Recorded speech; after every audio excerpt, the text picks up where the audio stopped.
Hello student, आज अब हम देखते हैं मैरिड वुमेन। अभी तक मैंने आपको कुछ स्पेशल टाइप्स के कस्टमर के बारे में इंफॉर्मेशन दी थी कि बैंक में डिफरेंट टाइप्स के कस्टमर अकाउंट ओपन कराते हैं। Then what precaution should be kept by a bank, कि रियल में बैंक को क्या प्रिकॉशन केप्ट करनी चाहिए जो वेरियस टाइप्स की कैरेक्टरिस्टिक्स वाले पर्सन बैंक में अकाउंट ओपन कराते हैं। Then a married woman can also open an account in a bank. Suppose myself, I am a married woman and I am eligible for a contract. Then according to 1874 married women act जो है हमारा, उस act के according जो है 1874 married women are eligible for a valid contract. Married women के साथ जो भी कॉन्ट्रैक्ट किए जाते हैं, these types of contract are known as valid contract. If married women is not lunatic, not unsound mind, not a minor person, then these types of contract are known as valid contract। अगर married women नाबालिग नहीं है, अस्वस्थ मस्तिष्क की नहीं है, पागल नहीं है, इंसॉल्वेंट नहीं है, then these types of contract are known as valid contract। then a married woman can open an account in bank। Married women को राइट्स है कि she can open an account in bank on her name। वो अपने नाम से account open करा सकती है, separate account. In case debt taken by a married woman, in case if a married woman want to take a debt from bank, suppose myself I am apply for loan in a bank, then bank should kept precautions। Bank को precaution लेनी चाहिए कि what is the motives of my debt, मेरे डेप्ट का at least motive क्या है। Her husband shall not be made liable except in following conditions। Then if debt is taken by a married woman, then husband is not liable to pay the loan in following conditions। Only two types की conditions होती है, when her husband is responsible for loan, otherwise her husband is not responsible for loan। First, if loan is taken with his consent or authorities, if loan is taken for his consent, उसने permissions दी है, उसकी permission से हुआ है, as a guarantor है वो मेरे loan का, then she is liable for loan या she is responsible to pay the loan. First condition ये होती है जब उसकी कंसर्न से, उसकी सहमति से, उसकी परमिशन से लोन लिया जाता है।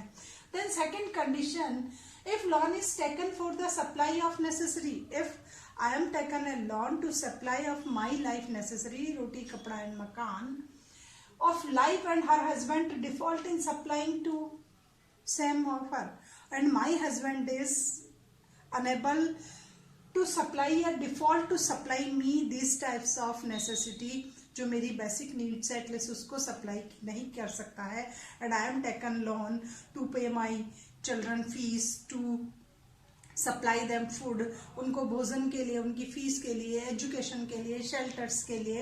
if I am taken a loan, then my husband is responsible to pay it। तो मेरा हस्बैंड रेस्पॉन्सिबल है कि वो उस लोन को पे करे।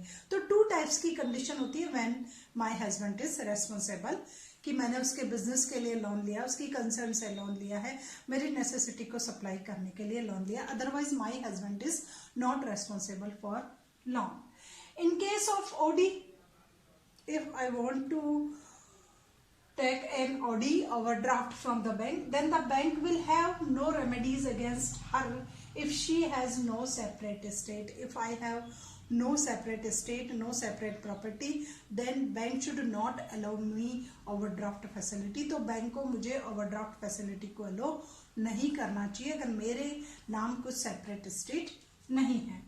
Then following precaution should be taken by bank. तो कुछ प्रिकॉशंस होती है जो बैंक के थ्रू टेकन की जाती है, केप्ट की जाती है when bank is open an account of a married women, जब एक मैरिड वुमेन का अकाउंट ओपन करता है। First precaution, bank should inquire about her means. Bank is inquire about my means and circumstances, की ऐसी कौन सी सरकमटेंस है जिससे मुझे लोन लेना पड़ रहा है, मेरे मीन्स क्या है, मेरे रिसोर्सेज क्या है, मेरी अर्निंग क्या है, एक्सेट्रा। इसकी बैंक को थोड़ी सी इंक्वायरी करनी चाहिए। She living with her husband or not, if I am living with my husband or separate living, single mother जो भी है, सिंगल वुमेन, तो ये कंडीशंस क्या है, डाइवोर्स है, विडो है, क्या कंडीशंस है उस मैरिड वुमेन की, बैंक को उसके लिए भी इंक्वायरी करनी चाहिए। Then occupation, what is my occupation, अगर मैं किसी स्टाइल्स के ऑक्यूपेशन में इन्वॉल्व हूँ, then what is my occupation, turnover, income, position in my life. If she has an employee, if just for example I am an employee of BNPG Girls College, then the name of employer, then who is my employer. तो ये inquiry bank को सबसे first of all application form पे otherwise कहीं भी mentions करवा लेनी चाहिए. Then second precaution kept by bank in case of OD overdraft should, in case of OD, bank should see her own property on her name, owns property on her name, कि उसके अपने नाम कौन कौन सी properties है, तो bank को इसकी प्रिकॉशंस केप्ट करनी चाहिए when an application invite for overdraft. Her status, what is my status, capacity to pay the loan, purpose of borrowing, what is the purpose of borrowing, क्या पर्पज है borrowing का. Should seek suitable properties if I have some properties to pay my loan, etc. The next precaution kept by bank, bankers should always check credit balance of a married woman. Almost bank को married नहीं, otherwise किसी भी styles के persons को जब overdraft या loan issue किया जाता है, then must check the credit balance of any persons. Married woman literate, then thumb impression should be obtained. If I am illiterate, then thumb impression of right hand should be obtained by banks to witness etc. जो भी inquiry करनी है married women के reference में वो bank को करनी चाहिए. नेक्स्ट आता है कि मैरिड वुमेन में enter into A guarantee. I am provide guarantee of anyone. For example, if I am provide guarantee of my husband, then what is the situation of my assets. If I am provide guarantee of any other persons, then what is the situation of my economic condition, my assets which are on my her names. It is enforceable only her separate assets, only my, मेरी जो separate assets होती है bank उसी पर जो है वो inquiry कर सकता है, वहीं से रिकवरी कर सकता है. तो मैरिड वुमेन के रेफरेंस में बैंक को थोड़ी सी स्पेशल प्रिकॉशंस रखनी चाहिए.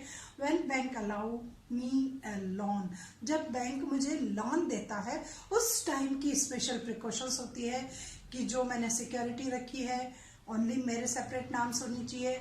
ऑर्नामेंट्स रखे हैं तो माई सेल्फ, मेरे स्वयं के ऑर्नामेंट्स होने चाहिए. इन लॉज की फैमिली पे मुझे लोन नहीं जो है वो इश्यू होना चाहिए. मेरे इन लॉज जो है वो उसके लिए रेस्पॉन्सिबल नहीं है. हस्बैंड के विदाउट कंसर्न लोन लिया then husband is not responsible.